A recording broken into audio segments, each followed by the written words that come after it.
प्यारे बच्चों, आज की क्लास में आप सबका स्वागत है। आज हम लोग जो है कक्षा 11 में हिंदी और हिंदी में संस्कृत खंड का आज हम लोग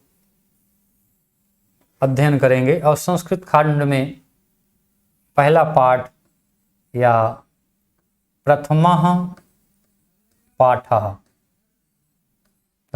पाठः में वंदना नामक पाठ की शुरुआत करेंगे।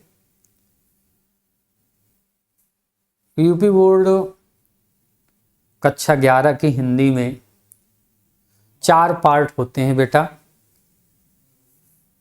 पहला गद्य पाठ होता है, गद्य खंड या गद्य पाठ। दूसरा होता है पद्य खंड। उसके बाद तीसरा होता है कथा पाठ और चौथा होता है संस्कृत खंड। तो इस तरीके से हम लोग जो है आज संस्कृत खंड के पहले पाठ की आज हम लोग शुरुआत करेंगे। जो पहला पाठ हमारा है उसकी आज शुरुआत होगी। संस्कृत में किसी पाठ की शुरुआत करने के पहले, किसी कार्य की शुरुआत करने के पहले वंदना की परंपरा रही है, ईश वंदना की परंपरा रही है, प्रार्थना की परंपरा रही है। और उसी परंपरा के अनुसार क्या किया गया है, यहाँ पे वंदना की गई है। वंदना का मतलब बेटा होता है प्रार्थना। वंदना का मतलब क्या होता है? प्रार्थना। अच्छा, दूसरी चीज, संस्कृत 2 प्रकार की है। संस्कृत कितने हैं भाई? 2 प्रकार की है। एक है लौकिक संस्कृत, एक है लौकिक संस्कृत, और बेटा दूसरा है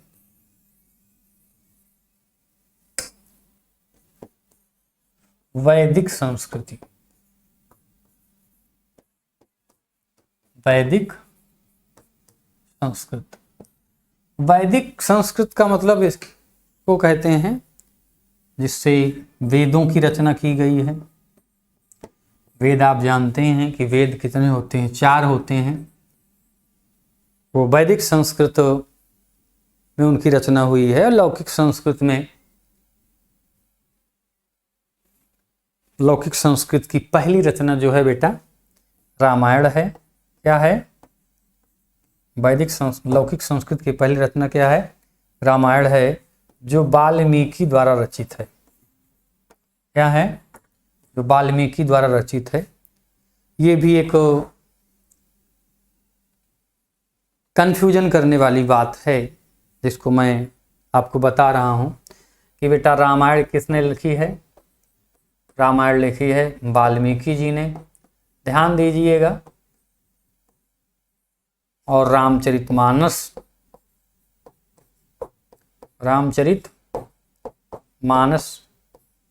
इसको लिखी है तुलसीदास ने।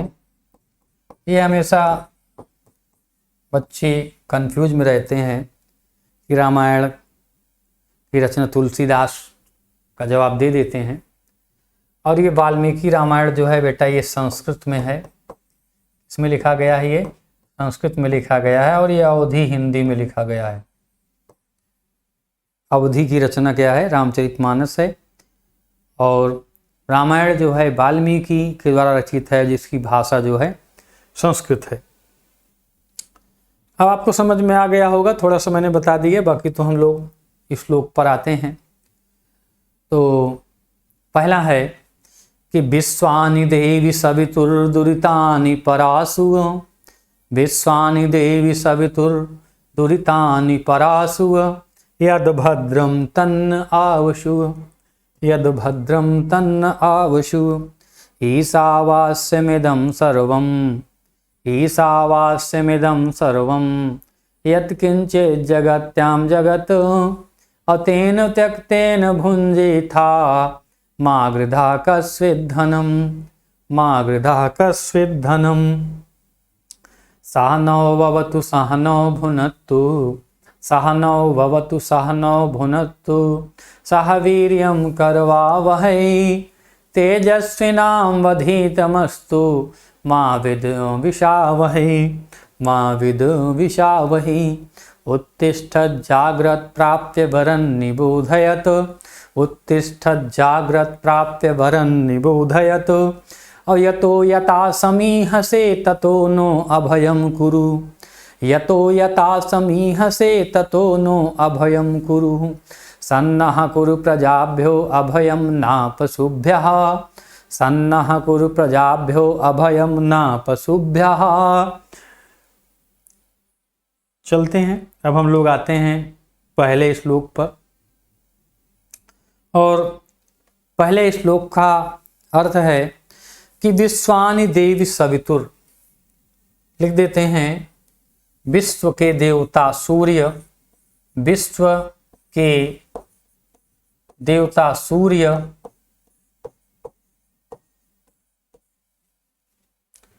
पापों को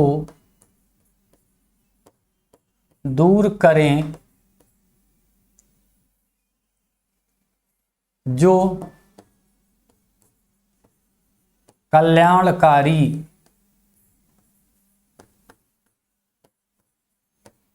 हो उसे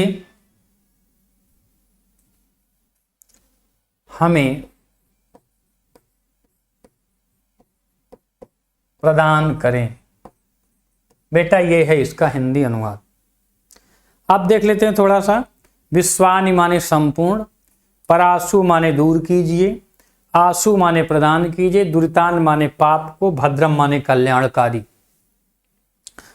तो कह रहे हैं कि विश्वानि देव सवितुर। अब इसको हम हटा देते हैं सारी चीजें। अब आते हैं, हमने उसका अनुवाद लिख दिया था, अब थोड़ा इसको और डिटेल से बता देते हैं कि विश्वानि देव, विश्व के जो देवता हैं, यानी विश्व देव, जो विश्व के देवता हैं। विश्व के देवता माने संपूर्ण संसार के देवता हैं, संपूर्ण संसार के मालिक हैं, संपूर्ण संसार के द्वारा पूजनीय हैं, संपूर्ण संसार में जिनका आधिपत्य है, संपूर्ण संसार को जो प्रकाशित करते हैं।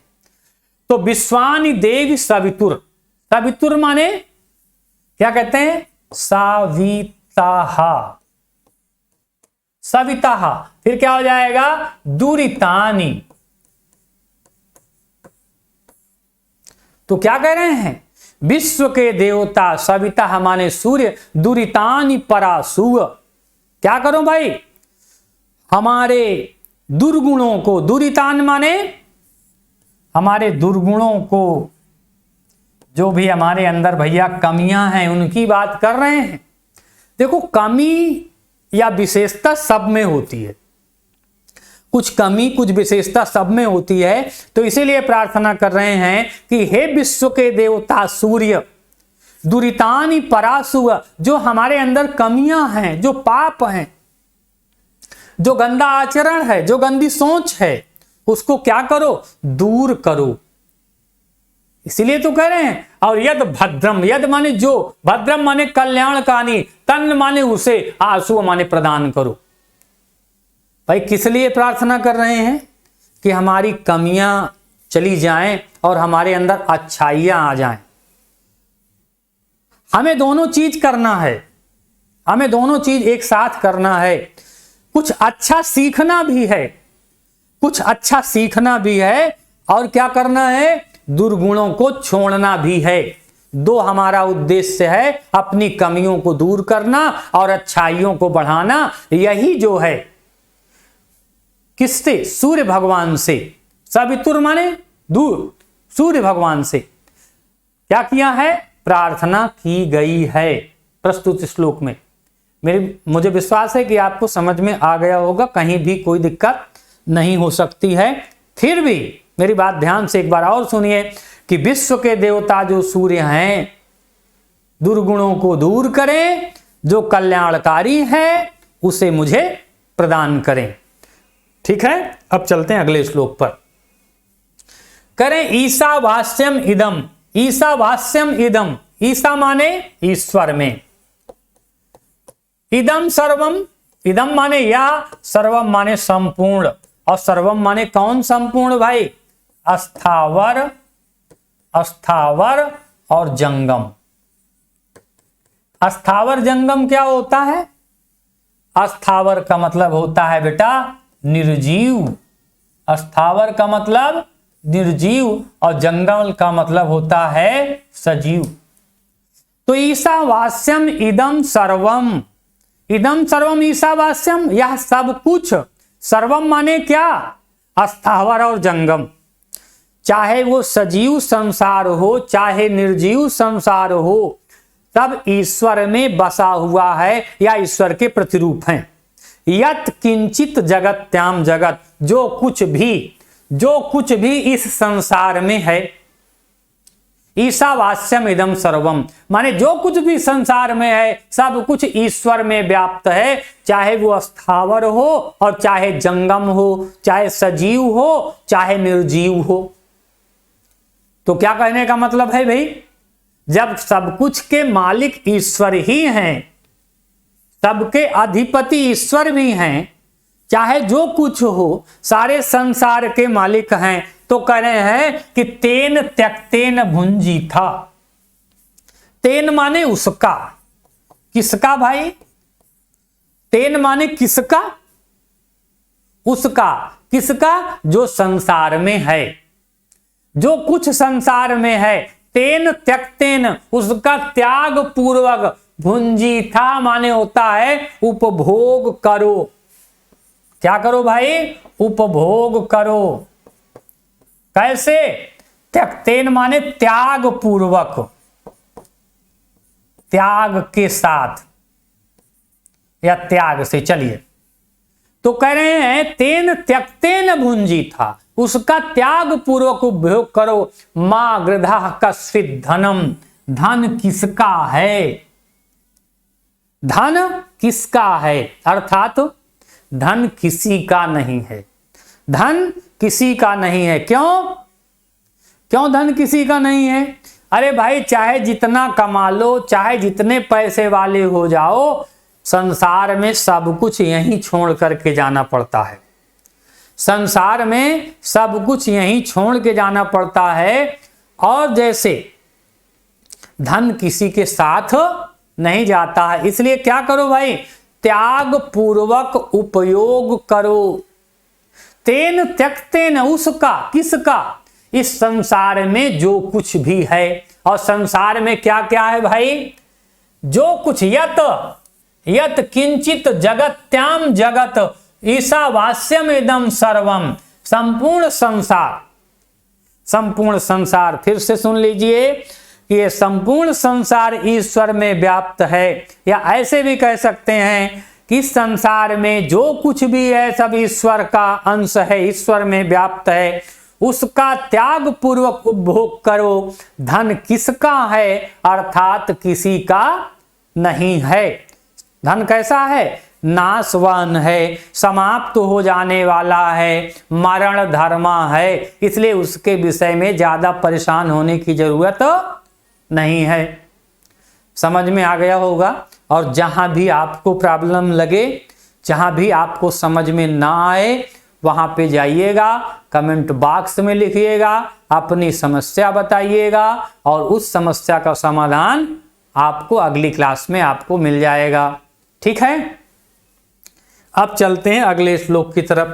कहते हैं सह नौ ववतु, सह नौ ववतु सहनौ भुनत्तु सह वीर्यम करवा वही और तेजस्विनाम वधीतमस्तु मां विद्विषा वही।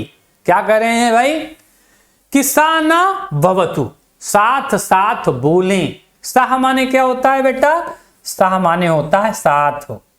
ठीक है, इस सह का मतलब होता है साथ, सा और हा, और अगर ये वाला सह लिखा होगा तो इसका मतलब हो जाएगा बेटा वह।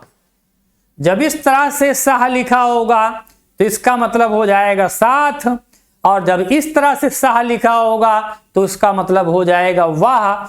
दोनों का उच्चारण एक समान होता है।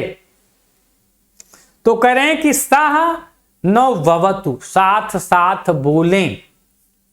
अच्छा, साथ साथ बोलें और साथ साथ खाएं और साथ साथ शक्ति को प्राप्त करें।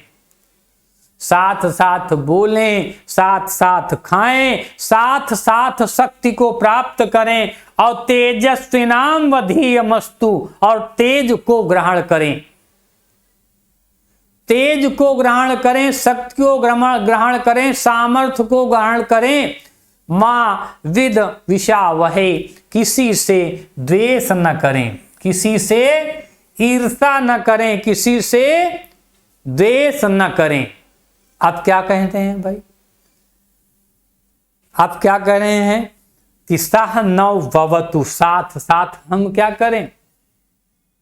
बोलें। अब साथ साथ बोलने का मतलब क्या है? अच्छा देखो, दो लोगों से कोई बात पूछी जाए कि भाई चलो तुम बताओ क्या हुआ था उस दिन।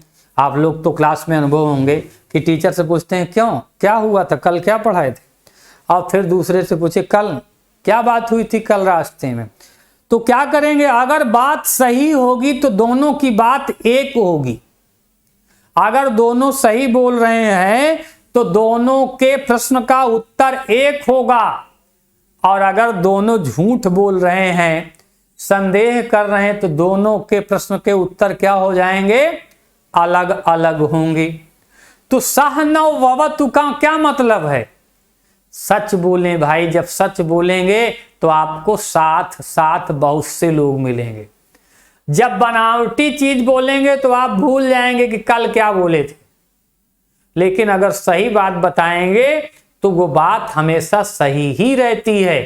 तो साथ साथ बोलें और साथ साथ खाएं, माने सबको साथ लेके चलना है भाई। सबका साथ सबका विकास जो मोदी जी का मंत्र है ना, वो यहीं से निकला है।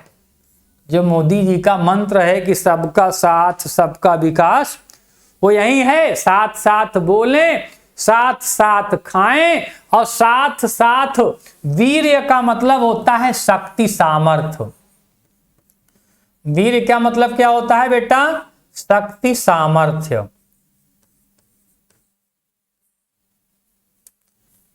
शक्ति, सामर्थ्य, क्षमता। तो साथ साथ शक्ति को प्राप्त करें, और तेजस्विनः वधीयमस्तु, तेज को ग्रहण करें और किसी से द्वेष न करें।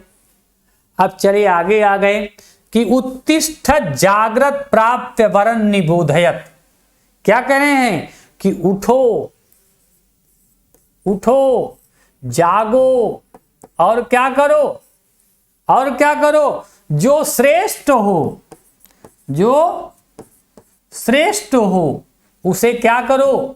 उसे प्राप्त करो। उत्तिष्ठ जागृत प्राप्य वरन निबोधयत, माने उठो, जागो, और जो श्रेष्ठ है उसे प्राप्त करो। अब यहां जागने का मतलब क्या है? यहां जागने का मतलब ये है कि आलस्य को छोड़ देना है। यहां जागने का मतलब क्या है? आलस्य को छोड़ देना है, सावधान हो जाना है, कर्मशील हो जाना है, और जो संसार में सबसे अच्छा हो। जब बेटा आप कर्मशील हो जाओगे, जब कर्मयुक्त हो जाओगे, चैतन्य हो जाओगे, क्रियाशील हो जाओगे, तो जो संसार में सबसे श्रेष्ठ है, श्रेष्ठ माने उत्तम, श्रेष्ठ माने उत्तम, उत्तम माने महान, महान माने सबसे अच्छा बेटा ना। गुड बेटर बेस्ट वाली बात कह रहे हैं, कह रहे हैं सबसे, सबसे क्या है? अच्छा, सबसे गुणकारी, सबसे गुणवान है, गुणकारी है, सबसे महत्वपूर्ण है ना। आदमी कहता ना सबसे अच्छा, गुणवान, कहते ना मेरा जो काम है वो सबसे अच्छा है। सबसे अच्छा का मतलब है तो बिरला, जो किसी दूसरे के अंदर क्षमता ना हो, जब वो क्षमता होगी तो सबसे अच्छे आप होंगे। ठीक है, समझ में आ गई बात। कहीं पर किसी को कोई भी प्रॉब्लम हो तो बताएं, कहीं पर किसी को कोई भी प्रॉब्लम हो तो निश्चित रूप से बताएं। हाँ, संकोच मत करिएगा। अब कह रहे हैं यतो यथा समीहसे, यतो यथा समीहसे ततो नो अभयम कुरु, सन्नः कुरु प्रजाभ्यो अभयम न पशुभ्यः। यतो यथा बहुत बड़ा शब्द है, बहुत बड़ा शब्द है। यतो यथा माने जहां जहां से। अब लो भैया, ऐसी प्रार्थना कर रहा है भक्त कि जहां जहां से आप समझें। हमको तो ये भी नहीं पता है कि हमको कहां कहां समस्या आने वाली है, लेकिन जो इष्ट है, जो आराध्य है, उसको सब पता है कि कहां कहां समस्या आने वाली है।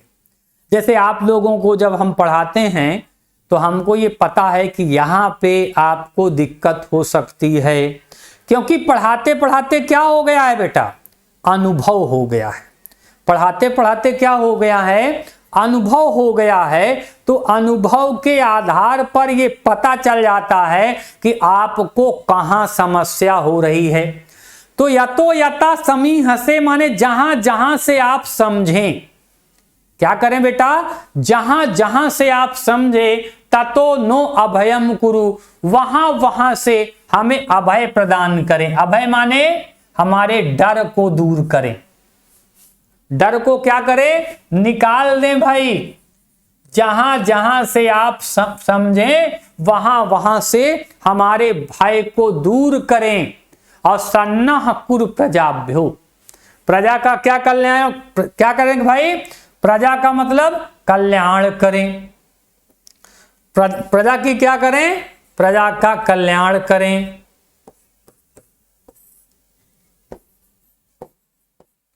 अब प्रजा का मतलब जन सामान्य का बेटा, जन सामान्य का। जितने लोग धरती पे हैं, जितने लोग धरती पे हैं अर्थात क्या हैं, सब उसी ईश्वर की संतान हैं, उन्हीं के उपासक हैं। तो क्या करें, सन्नः कुरु प्रजाभ्यो, प्रजा का मतलब पब्लिक, संतान। जैसे राजा क्या करता है, जैसे राजा जो है जनता का पालन करता है, और राजा जनता के पिता के समान पालन करता है। तो जनता राजा की क्या हो गई, संतान हो गई। तो सन्नः कुरु प्रजाभ्यो, प्रजा का क्या करो, कल्याण करो। अभयम न पशुभ्यः, और पशुओं के भय को, पशुओं के भय को। पशु में क्या होता है भाई, भय होता है। भय माने डर। पशुओं में जो डर है उसको भी दूर करिए भाई, दोनों के लिए। अब पशु की बात कर लिए, मनुष्य की बात कर लिए, प्रजा की बात कर लिए, तो बाकी जीव जंतुओं की बात नहीं किए हैं।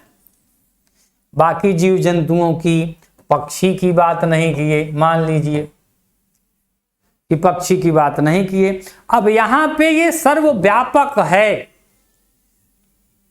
क्या करो कि सबका कल्याण करो भैया, और सबके डर को दूर करो, जो भी आपकी संतान। अच्छा, आप कह दे मनुष्य ही ईश्वर की संतान है। ईश्वर की संतान सब हैं।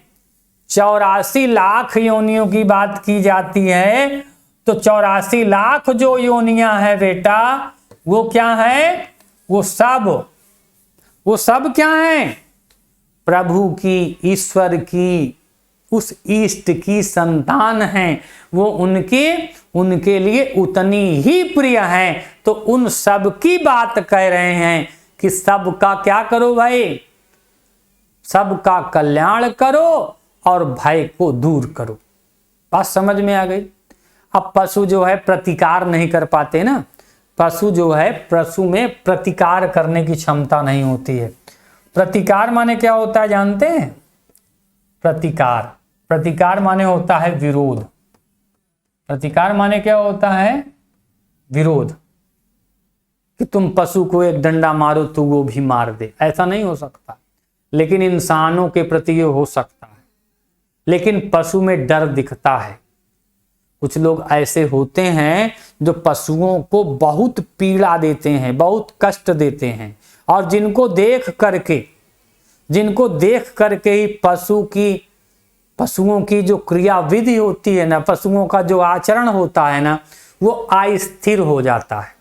आराम से खड़े हैं, आराम से बैठे हैं, लेकिन किसी को देख करके बिल्कुल उनका जो सुकून है, उनका जो चैन है, उनका जो आराम है, पल दो पल के लिए फिर गायब हो जाता है। अब देखिए, सन का मतलब, सन्ना का मतलब कल्याण होता है, और प्रजा माने पशु, प्रजा माने संतान, पशु माने पशुओं से। आगे चलते हैं, ठीक है। छोटा सा पाठ था बेटा। आज संस्कृत की शुरुआत हुई है, और संस्कृत की शुरुआत के साथ साथ जहाँ भी आपको प्रॉब्लम समझ में आए वहाँ पे आप लोग इसको बताइएगा, और ये कोशिश करिएगा कि जो भी समस्या हो बिल्कुल उसको निश्चित लिखिएगा, उसको बताइएगा, और फिर उसके बाद माता जी को बारंबार धन्यवाद करिएगा कि आज से आपका जो है संस्कृत का पाठ 1-2 भी हम लोग आगे की तरफ पढ़ते चलेंगे। जिस प्रकार हम लोगों ने काव्य में पाठ पढ़े हैं, काव्य के बाद हम लोगों ने गद्य में पाठ पढ़े हैं, गद्य के बाद अब संस्कृत की शुरुआत आज हुई है, और जिसमें हमने वंदना पढ़ा है, और उसके बाद फिर वंदना के बाद अगला पाठ हम लोग पढ़ेंगे। ठीक है। आज की क्लास के लिए आप सबको बहुत बहुत बहुत बहुत धन्यवाद। खूब आराम से पढ़िएगा, जहाँ प्रॉब्लम होगी बताइएगा। ठीक है, okay, thank you, bye bye.